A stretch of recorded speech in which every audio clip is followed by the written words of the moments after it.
नमस्कार शिक्षक साथियों, स्वागत है आपका मेरे चैनल पर। साथियों, आज हम आपके साथ विद्यालय प्रबंध समिति बैठक माह दिसंबर की बैठक एजेंडा एवं बैठक कार्यवृत्त को साझा करने जा रहे हैं। साथियों, तो आइए शुरू करते हैं। तब तक आप चैनल को सब्सक्राइब करके बेल आइकन अवश्य दबा दें। साथियों, सबसे पहले आप विद्यालय प्रबंध समिति बैठक रजिस्टर में माह दिसंबर 2025 लिखेंगे।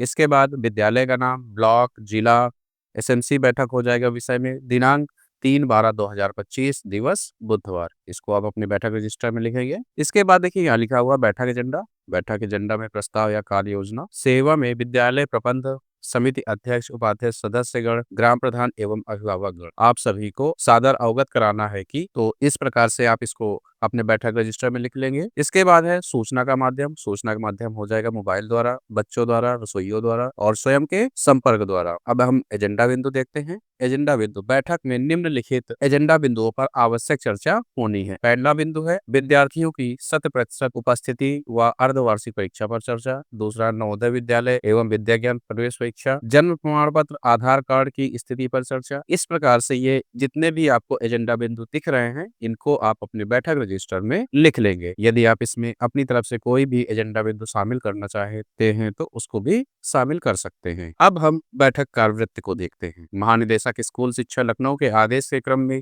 आज दिनांक 3/12/2025 दिन बुधवार को विद्यालय परिसर में विद्यालय प्रबंध समिति के अध्यक्ष श्रीमती या श्री, जिनका नाम होगा उनको आप लिख देंगे, की अध्यक्षता में, तो इसको आप बैठक रजिस्टर में लिखेंगे। अब इसके बाद जो पहला बिंदु है विद्यार्थियों की उपस्थिति व अर्धवार्षिक परीक्षा, प्रधानाध्यापक द्वारा विद्यालय में कुल नामांकित छात्रों के सापेक्ष औसतन नियमित छात्र उपस्थिति की समीक्षा की गई। अनुपस्थित रहने वाले छात्रों के कारणों को जानकर संपर्क टीम बुलावा टोली का पुनर्गठन किया गया तथा 100% उपस्थिति पर चर्चा की गई। हर बच्चा स्कूल में हर दिन अभियान पर विशेष जोर दिया गया। आगामी शुरू होने वाली अर्धवार्षिक परीक्षा पर चर्चा कर परीक्षा के दौरान छात्र को किसी भी प्रकार का अवकाश देर नहीं होगा आदि पर चर्चा की गई। अब दूसरा बिंदु है नवोदय विद्यालय एवं विद्या ज्ञान प्रवेश परीक्षा। इसको आप अपने बैठक रजिस्टर में लिखेंगे। इसके साथ ही तीसरा बिंदु है जन्म प्रमाण पत्र, आधार कार्ड की स्थिति पर चर्चा। इसको भी आप अपने बैठक रजिस्टर में लिखेंगे। बैठक में जन्म प्रमाण पत्र और आधार कार्ड की वर्तमान स्थिति पर चर्चा की गई। प्रधानाध्यापक ने बताया कि अधिकांश विद्यार्थियों और परिवारों का डेटा अपडेट और सत्यापित है। इसको भी आप अपने बैठक रजिस्टर में लिखेंगे। इसके बाद चौथा बिंदु है डीबीटी एवं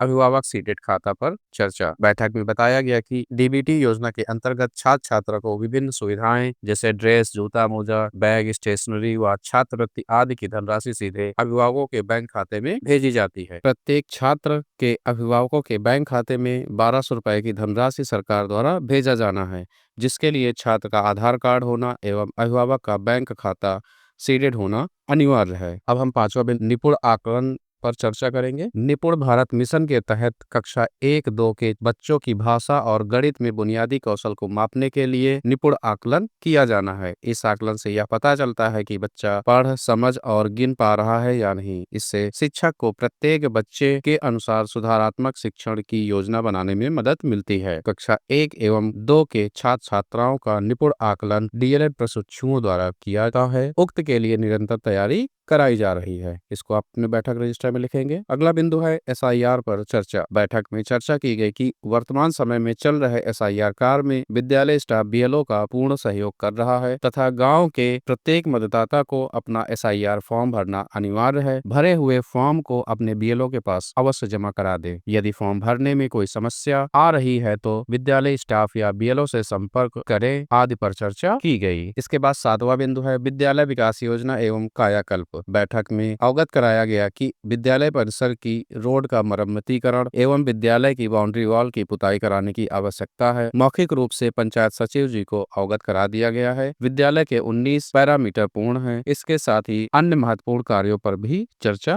की गई। आठवां बिंदु है शिक्षण सहायक सामग्री एवं डिजिटल शिक्षा। बैठक में अवगत कराया गया कि शिक्षण सहायक सामग्री और डिजिटल शिक्षा सीखने को रोचक, सरल और प्रभावी बनाती है। टीएलएम के उपयोग से बच्चे देखकर, छू छूकर समझकर सीखते हैं, जबकि डिजिटल साधनों जैसे दीक्षा ऐप, रीड अलोंग ऐप, निपुण लक्ष्य ऐप, अन्य शैक्षिक ऐप से सीखना और भी आकर्षक हो जाता है। अभिभावक अपने स्मार्टफोन में दीक्षा ऐप, रीड अलोंग ऐप आदि को इंस्टॉल करके बच्चों को डिजिटल शिक्षा प्रदान करने में अपनी सहभागिता अवश्य प्रदान करें, आदि पर चर्चा की गई। नवा बिंदु है समेकित शिक्षा दिव्यांग बच्चों हेतु शिक्षा पर चर्चा। बैठक में बताया गया कि समेकित शिक्षा सभी बच्चों को एक समान सीखने का वातावरण देती है। इसमें सामान्य और विशेष आवश्यकता वाले बच्चे साथ सीखते हैं, जिससे सकारात्मक सहयोग, सहभागिता और समावेशन बढ़ता है। विद्यालय में अध्ययनरत दिव्यांग विद्यार्थियों के लिए विशेष सहायक सामग्री जैसे ब्रेल पुस्तकें, कार्य पुस्तकें आदि उपलब्ध हैं और उनका उपयोग निर्धारित समय सारणी अनुसार किया जा रहा है। आने वाले समय में समेकित शिक्षा के अंतर्गत बच्चों को एक्सपोजर विजिट